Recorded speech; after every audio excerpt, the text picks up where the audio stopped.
haharap sa mabigat o matinding kaso ang dating presidente at ngayon ay mambabatas si Gloria Macapagal Arroyo patungkol po dito sa issue ng Malampaya Fund. Nako, na-misuse daw ito ka-coffee. Nagamit ng hindi tama itong pondo na ito. Mukhang may nanagot dito kung papaligyan sila ng ombudsman. Sinampahan na naman ka-coffee ng kaso ito pong dating presidente na si Gloria Macapagal Arroyo dahil po sa allegedly ito po yung allegation dito sa hindi tamang paggamit nitong Malampaya Fund. Sa balitang ito ka-coffee ng GMA News Online, kung inyong mababasa, ex-President Arroyo sued over alleged Malampaya Fund misuse. Natatandaan niyo pa ba itong Malampaya Fund dito? Malaking pera kasi dito ka-coffee. Ang pinag-uusapan natin dito, almost billion, 1 million, 900 million ka-coffee, no? Yung ating natatandaan, yan yung pera na misuse daw, no? Napakalaki, almost 1 billion yan. Pero again, kailangan patunayan yan sa korte.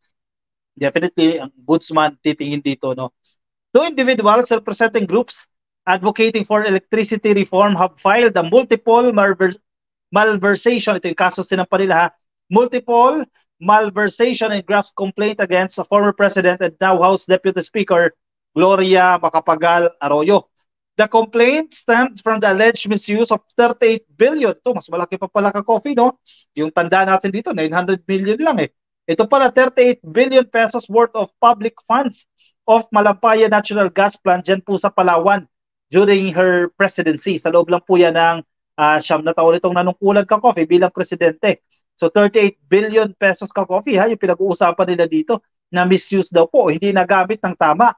In a 24-page complaint na isinampa po sa Office of the Ombudsman itong Setyembre 28 lamang po yan, ng isang araw lang yan ka-coffee, si Petronilo Ilaga ng National Association of Energy Consumers for Reform o NASICOR at si Rogelio Reyes of Boses ng Consumer Alliance Incorporated said the Ombudsman should file 96 counts of malversation and 96 counts of graft against Arroyo for the whimsical disbursement of the 38 billion Malampaya Fund government revenues of the Camago Malampaya Reservoir Service Contract. Napakalaki sa napunta yung perang yan ka-coffee, no?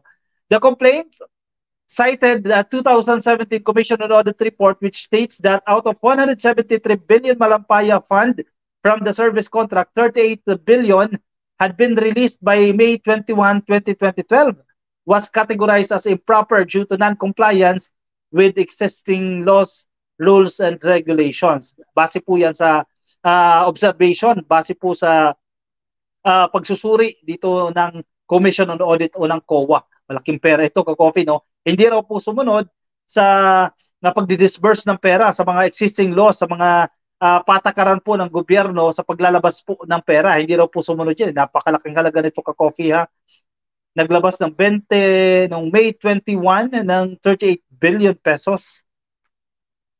Pero for sure may mga patunay din dito ang company dating Pangulo Gloria Macapagal Arroyo. Yan, pagalingan na naman ng abogado dito ka-coffee, no?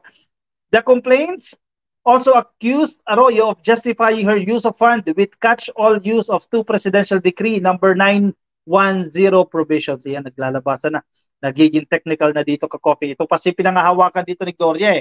1, itong Section 1 po which states that it is declared policy of the state to achieve self-reliance on the country's energy requirements primarily through the intensified and coordinated exploration, exploitation, and development of indigenous energy resources in order to accelerate overall economic growth.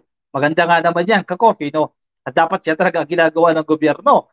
Sa Section 8 naman, which reads all government share, representing royalties, rentals, production share, or service contracts and similar payments on the exploration, development, and exploitation of energy resources.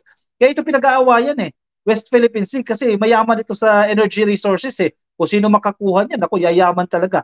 Shall form part of the special fund to be used to finance energy resource development and exploitation for programs and projects of the government and for such other purposes as may be hereafter directed by the President. Sadyan dyan. Respondents, Gloria Macapagal Arroyo, whimsically took the opportunity of the said law's inadequacy and deliberately twisted the interpretation of the said provision to mean that she, as President, had the discretion to use the Malampaya Fund for whatever purpose she deemed fit, even if the same was not in accord with the purpose of the said law. was enacted in the first place.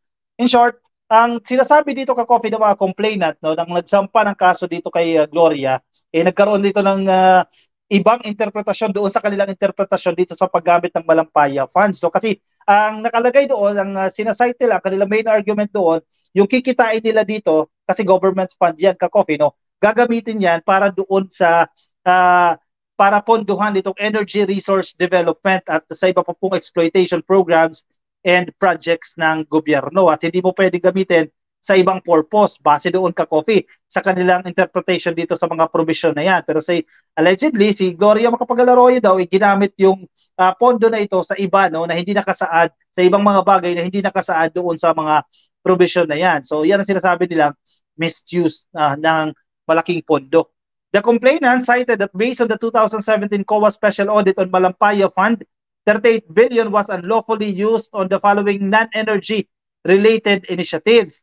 Ito yon ka-coffee, kasi ang iginigit nila, dapat yung kinita na yan, yung perang kinita na yan dyan, gagamitin mo doon sa mga energy related projects. Pero ang ginawa kasi ni Gloria, ginamit ito sa mga projects na walang kinalaman doon sa pagpapabuti ng sektor ng enerhiya.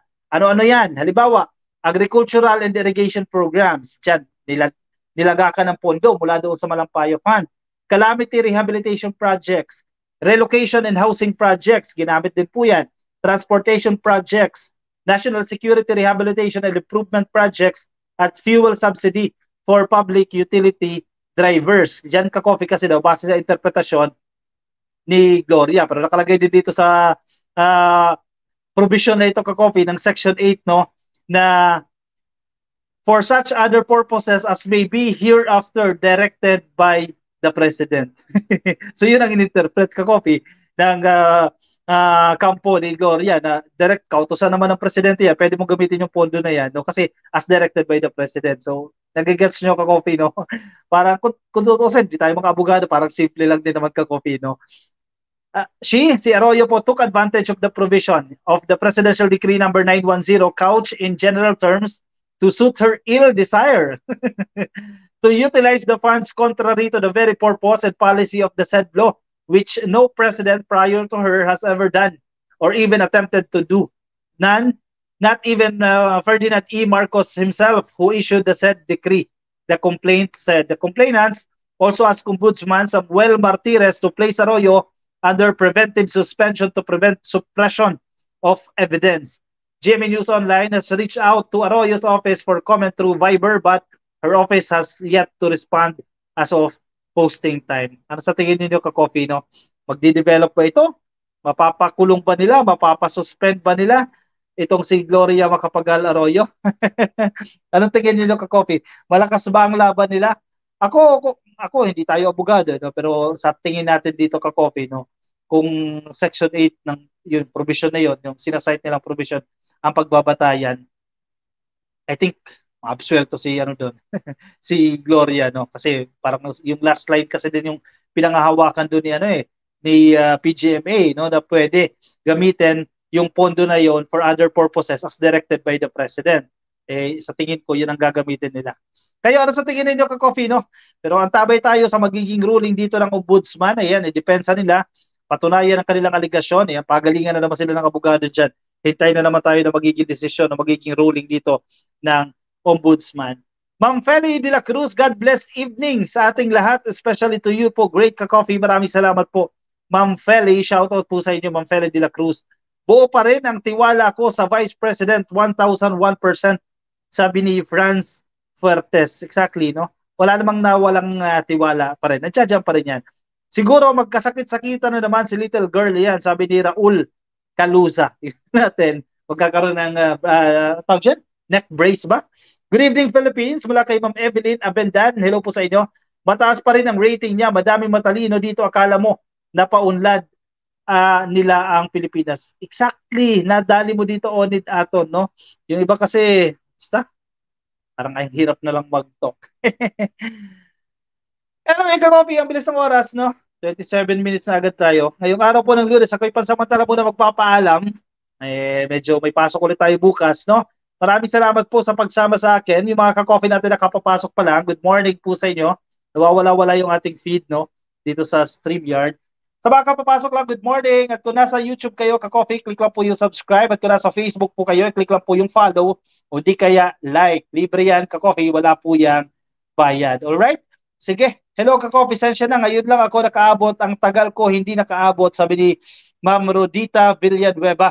Okay lang, ma'am. Wala pong problema. Kung mapatunayang may kasalanan, panagutin sa ginawa niya. Exactly. Sabi ni Cecilia Peña.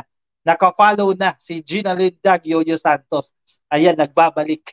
Welcome back ha, ka-coffee. Ay, ka-coffee, welcome natin dito si Madam Gina Lindag Yoyo Santos. Isa na po uling ka-coffee matapos ang short period of hiatus. Simple Talkers Vlog, ang tanong, gaano katagal magdesisyon ng ombudsman? Yan ang mahirap sagutin. Simple Talkers Vlog, depende sa priority.